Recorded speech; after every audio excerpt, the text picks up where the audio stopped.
বর্ষা এবার নাজেহাল করে ছেড়েছে অতি ভারী বৃষ্টিতে বর্ষা বিদায়ের জন্য। একসময় দিন গুনছিল সকলে, অবশেষে বর্ষা বিদায় নিয়েছে। তবে আলতো মেঘের আনাগোনা থাকলেও আকাশ বেশ মনোরম। কিন্তু সেটা কি থাকতে লাগছে, নাকি বদলে যাবে রূপ, নাকি ফের নামবে আবারও নিম্নচাপ? প্রশ্ন উঠছে, কারণ বঙ্গোপসাগরে নতুন করে একটি নিম্নচাপ তৈরির ত্রুটি। আবহাওয়া দপ্তরের পূর্বাভাস যে কালী পুজো ও ভাইফোঁটা পার করেই আগামী 24শে অক্টোবর দক্ষিণ 24 বঙ্গোপসাগরে একটি নিম্নচাপ তৈরি হতে পারে তেমনই পরিস্থিতি। তবে সেটি শক্তি বাড়িয়ে ক্রমে কি তবে পশ্চিমবঙ্গের দিকে ধেয়ে আসবে? যদি আসে তাহলে ফের বৃষ্টি।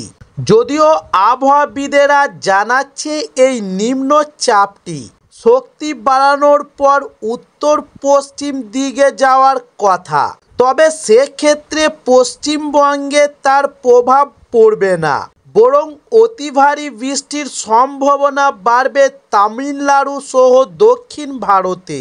তাই তামিলনাড়ুতে দীপাবলি কার্যত ভাসছে।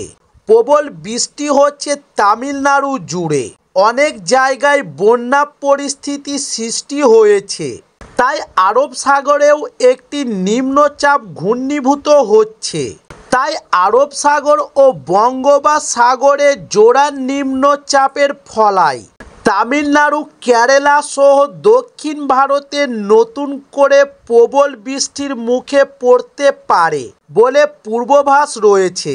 তবে এখনও পর্যন্ত তামিলনাড়ুই প্রবল বৃষ্টিতে ভাসছে। নিম্নচাপের জোড়া ফলার আরও ভারী বৃষ্টি পরিস্থিতি আরও জটিল করে তুলবে বলে মনে করা হচ্ছে। তবে প্রসঙ্গ, দক্ষিণ পশ্চিম মৌসুমি বায়ু দেশ থেকে বিদায় নিলেও তামিলনাড়ু সহ দক্ষিণ ভারতে প্রতি বছরের মতো এবারও দ্বিতীয় বর্ষা এখনও সক্রিয় এবং উত্তর পূর্ব মৌসুমি বায়ুর প্রভাবে প্রতি বছরই দক্ষিণ ভারতে এই সময় আরও একটি বর্ষার মুখে পড়ে। এবারও তা এখনও সক্রিয়। সংবাদ সংস্থার সাহায্য নিয়ে জানানো হয়েছে।